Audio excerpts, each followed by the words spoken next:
দেখো এখানে যে বোর্ডে প্রশ্নগুলো আছে, দেখো no news dash good news, এখানে ইজ হবে না আর হবে।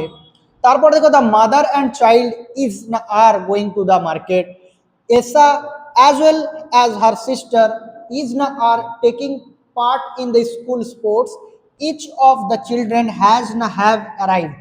এই ধরনের প্রশ্নগুলিতে আমাদের সব সময় কনফিউশন সৃষ্টি হয় যে এর সঙ্গে আমাদের সিঙ্গুলার ভার্ব বসবে না প্লুরাল ভার্ব বসবে।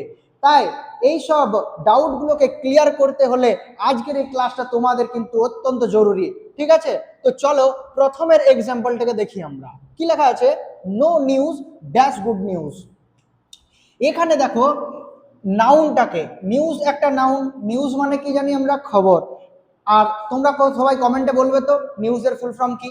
দেখো নিউজ একটা নাউন, কিন্তু নিউজ নাউনটার শেষে মনে হচ্ছে যে এস আছে, তাহলে এটা প্লুরাল। আমরা ভেবে নিই কি তাহলে নিউজ একটা কি না প্লুরাল নাম্বার। ঠিক আছে, কিন্তু নিউজটা কিন্তু প্লুরাল নয়।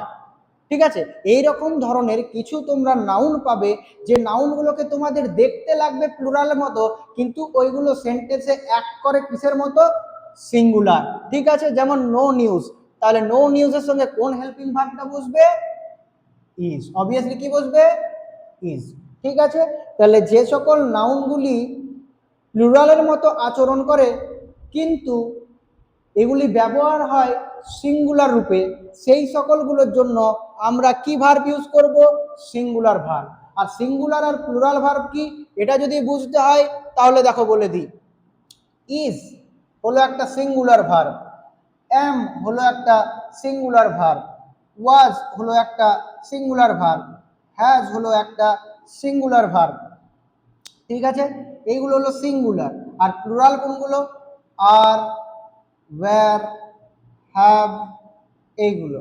ঠিক আছে, তাহলে দেখো আমাদের নো নিউজের সঙ্গে কোন ভার্বটা লাগলো? এখানে ইজ। তারপরে দেখো দ্য মাদার অ্যান্ড চাইল্ড। এইরকম নিউজের মতন তোমরা অনেক ওয়ার্ড পেয়ে যাবে, যেমন ফিজিক্স, ফিজিক্স ওয়ার্ডের শেষেও দেখবে এস থাকে। ম্যাথমেটিক্স, ম্যাথমেটিক্সের শেষেও কিন্তু দেখবে এস থাকে। তখন আমরা ভুল করে এখানে আর বসিয়ে থাকি, তাহলে ওইটা কিন্তু রং।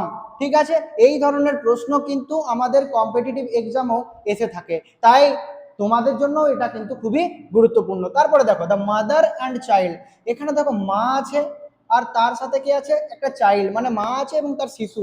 তাহলে মাঝে যদি কোনো সাবজেক্ট অ্যান্ড দ্বারা যুক্ত থাকে, দেখো এখানে মাদার আছে আর এখানে চাইল্ড আছে, তার মানে কি এইখানে একটা সাবজেক্ট, এই যে একটা সাবজেক্ট, দুটো সাবজেক্ট আছে আর তার মাঝে কি অ্যান্ড দ্বারা যুক্ত করা আছে।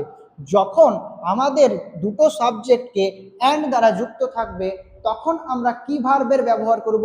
প্লুরাল ভার্বের ব্যবহার করব। তাহলে এখানে কি হবে? ইজ না আর হবে? অবভিয়াসলি এখানে কি হবে? আর হবে। ঠিক আছে, দ্য মাদার অ্যান্ড চাইল্ড। এসা as well as her sister dash is না are taking part in the school sports. তোমরা দেখতে পাচ্ছ মাঝে একটা নতুন জিনিস, অ্যাজ ওয়েল অ্যাজ। এই অ্যাজ ওয়েল অ্যাজ যদি যুক্ত থাকে নাউন বা প্রোনাউনের সাথে, প্রথমে যে নাউন বা প্রোনাউনটা আছে সেইটার সাথে যদি অ্যাজ ওয়েল অ্যাজ, উইথ, তারপরে দেখো accompanied by, along with, together with, এগুলি যদি যুক্ত থাকে নাউন বা প্রোনাউনের সঙ্গে, তাহলে তখন আমরা কোন ভার্বের ইউজ করব তার সাথে? সিঙ্গুলার না প্লুরাল? তখন আমাদেরকে প্রথমের যে সাবজেক্ট আছে সেই সাবজেক্টের দিকে তাকাতে হবে। প্রথমে সাবজেক্ট আছে কি না ঈশা, তাহলে ঈশা সিঙ্গুলার না প্লুরাল? ঈশা একটা সিঙ্গুলার, একটা মেয়েকে বোঝাচ্ছে, তাই আমাদেরকে এখানে কিসের ব্যবহার করতে হবে? ইজ। ঠিক আছে, যদি এইখানে অনেকগুলি কাউকে বোঝাতো, যদি এটা প্লুরালে থাকতো, তাহলে আমাদেরকে এখানে কি লাগাতে হতো? আর বসাতে হতো। ঠিক আছে, তাহলে বোঝা গেল যে as well as, accompanied by, along with, together with, এই জিনিসগুলোকে ভালোভাবে খাতার মধ্যে লিখে নাও।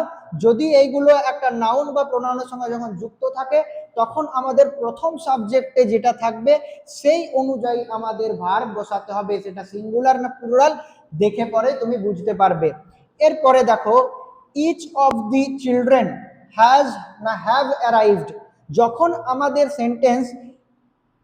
সেন্টেন্সে দেখবে যে ইচ দিয়ে কোনো নাউন যুক্ত আছে বা এনি দিয়ে বা এভরি দিয়ে যদি কোনো নাউন যুক্ত আছে, তখন তার জন্য আমরা কি ভার্বের ব্যবহার করব? সিঙ্গুলার ভার্বের। তাহলে এখানে দেখো প্রথমে আমার কি দিয়ে শুরু হচ্ছে? Each of the children. তোমরা এবারে এইখানে কি, এখানে সাবজেক্টটাকে দেখবে যে চিলড্রেন আছে, তখন তোমরা বলবে চিলড্রেন তো একটা প্লুরাল, প্লুরাল সাবজেক্ট, তার জন্য তোমাদেরকে হ্যাভ বসাতে হবে। কিন্তু না, ওইখানে রং হয়ে যাবে তোমাদের, কারণ প্রথমে এইখানে সেন্টেন্সটা দেখো ইচ দিয়ে শুরু হয়েছে, ইচ অফ দি চিলড্রেন, ঠিক আছে? তো এইরকম যদি ইচ থাকে, এভরি থাকে, অ্যানি থাকে, তার সঙ্গে যদি কোনো নাউন বা প্রোনাউন যুক্ত থাকে, তারপরে যে ভার্বটা বসবে সেটা সবসময় কি হবে? সিঙ্গুলার হবে। বোঝা গেল? তাহলে এটার অ্যান্সার কি? হ্যাজ। ঠিক আছে, তো আশা করি এই 4টা এক্সাম্পল তোমাদেরকে ভালোভাবে বোঝাতে পেরেছি এবং 4টা সাবজেক্ট ভার্ব অ্যাগ্রিমেন্টের রুল আমি ভালোভাবে বোঝাতে পারলাম। তো আজকের ভিডিওটা এতদূর পর্যন্তই, এবং বাড়িতে এইরকম ধরনের অনেক এক্সাম্পল বের করো আর প্র্যাকটিস করো। Bye bye.